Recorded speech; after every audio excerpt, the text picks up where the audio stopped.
Hello বন্ধুরা, আমি সুমন। আপনারা ভালো আছেন? ভালো আছে আপনাদের খাঁচায় পোষা পাখিগুলো। আজকে আপনাদের সাথে যে বিষয়ে আলোচনা করব, এক বন্ধু মানে ফোন করে জানতে চেয়েছে যে সুমনদা, ডিম দেওয়ার পরে পক্ষী পাখি ডিম দেওয়ার পরে যদি ব্লাড না আসে তাহলে হাঁড়িটা কি খুলে রাখবো না টানানোই থাকবে? তাই এই নিয়ে একটু আলোচনা করব। তাই ভিডিওটা সম্পূর্ণ দেখবেন। ভালো লাগলে অবশ্যই সাবস্ক্রাইব করবেন, লাইক দেবেন, শেয়ার করবেন। আর এর মধ্যে আমার চ্যানেলকে যারা সাবস্ক্রাইব করেছে তাদের জন্য অসংখ্য অসংখ্য ধন্যবাদ। আর এখনো যেসব বন্ধুরা নতুন সাবস্ক্রাইব করেনি তারা অবশ্যই সাবস্ক্রাইব করে রাখবেন। ভিডিওটা ছাড়া মাত্র যারা আপনাদের কাছে পৌঁছে।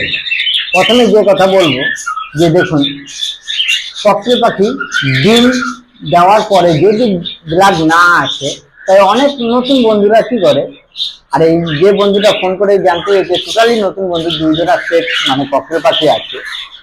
তাই অনেক বন্ধুরা কিন্তু ফোন করে এই জিনিসটা জানতে চায়। তাই জানার উদ্দেশ্যে মানে বলার উদ্দেশ্যেই হয়েছে যে আমি সবাইকে বলি যে দেখুন, পক্ষী পাখির হাড়িটা অন্তত খুলে রাখে। এবার খুলে রাখার কারণটা কি?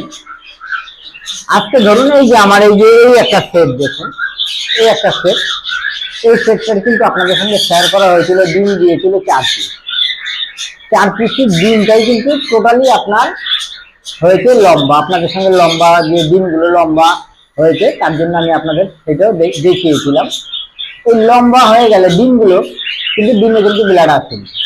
তাই আমি তো পারতাম আপনার হাঁড়িটা মানে টানানো রাখতে পারতাম, কিন্তু আমি টোটালি হাঁড়িটা কিন্তু আপনার খুলে রেখেছি।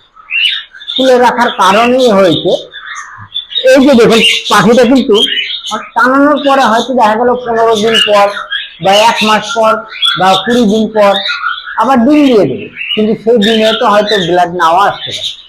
এইরকম পরস্পর যদি 2 বা 3 বার, এবার আপনারা 10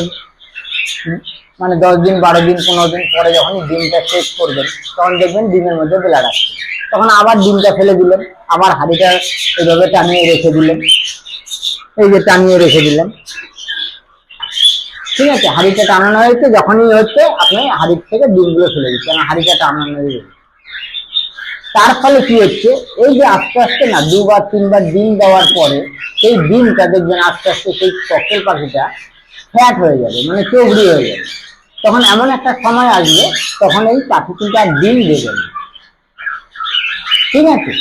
তার জন্য এই পাখিটাকে সুস্থ রাখার জন্য এই হাঁড়িটাকে যদি আমি খুলে রাখি, ঠিক আছে, খুলে রাখলে কি হবে, আপনার পাখিগুলোরে আবার 15 দিন 20 দিন পরে ঠিক মতন খাদ্য খাবার যেরকম দিচ্ছি সেরকম দিয়ে আবার হাঁড়িটা দেবো, দেখবেন বেশি সময় লাগবে না, ডিম আবার হাঁড়িতে যাতায়াত শুরু করবে, ম্যাটিং করবে, ডিম দেওয়া শুরু করবে।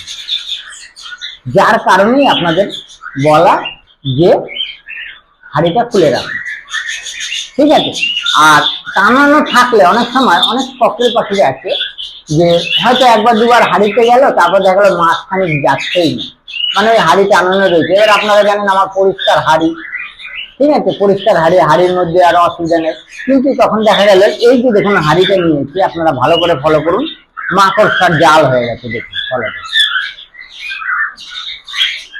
দেখতে পাচ্ছেন এইরকম মাকড়সার যখন জাল হয়ে যাবে, এবার এমনি কিন্তু দেখুন খালি ইসে কিন্তু বোঝাই যাচ্ছে, ঠিক আছে, মাকড়সার জাল হয়ে গেছে। এবার যখন খাঁচার ভেতরে এইভাবে টানানো থাকবে, চট করে কিন্তু পাখিও কিন্তু যখন এখানটা ফলো করবে তখন কিন্তু হাঁড়ি আর ঢুকবে না, মানে পাখি কিন্তু হাঁড়িতে আর ঢুকবে না। তাতে কি হলো, হাঁড়িতে যখনই ঢুকবে না তখন কিন্তু আস্তে আস্তে আস্তে আস্তে আমরা কি ভাবলাম যে অনেক সময় আমার হাঁড়িতে দেওয়া আছে, নতুন হাঁড়ি দেওয়া আছে, পরিষ্কার হাঁড়ি, কিন্তু হাঁড়িতে কেন যাচ্ছে না,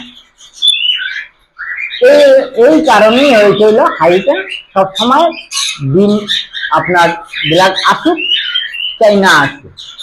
দিনে যদি না ধরেন ব্লাড আসলো, অনেক সময় অনেক বন্ধুদের আছে বাচ্চা 3টে বাচ্চা ফুটেছে, 4টে বাচ্চা ফুটেছে, মারা যাচ্ছে। এবার দেখা গেল মারা যাওয়ার পরে অনেক সময় কি করে হাঁড়িটা এরকম করে পরিষ্কার করে সে হাঁড়িটাই টানিয়ে রেখে দেয়, কারণ জানে 15 দিন 20 দিন পরে আবার হাঁড়িতে ডিম দিয়ে দেবে, ঠিক আছে। তাই সবসময় বলবো প্রথম ডিম ব্লাড আসুক চাই বাচ্চা ফুটুক বা বাচ্চা মারা যাক, আপনাদের হাঁড়িটা খুলে রাখবে, ঠিক আছে। তারপরে আবার 15-20 দিন পরে বা 1 মাস পরে আপনারা পাখিটাকে একটু রেস্ট দিন, দেওয়ার পরে আবার হাঁড়ি দিন, দেখবেন আপনারা মানে খুব দ্রুত আপনার ডিম বাচ্চা পাবেন। ঠিক আছে বন্ধুরা, তাই আজকে এই পর্যন্তই। ভিডিওটা ভালো লাগলে অবশ্যই সাবস্ক্রাইব করবেন, লাইক দেবেন, শেয়ার করবেন। আবার দেখা হবে আপনাদের সাথে নতুন সময় নতুন ভিডিওতে। ভালো থাকবেন, সুস্থ থাকবেন, নমস্কার।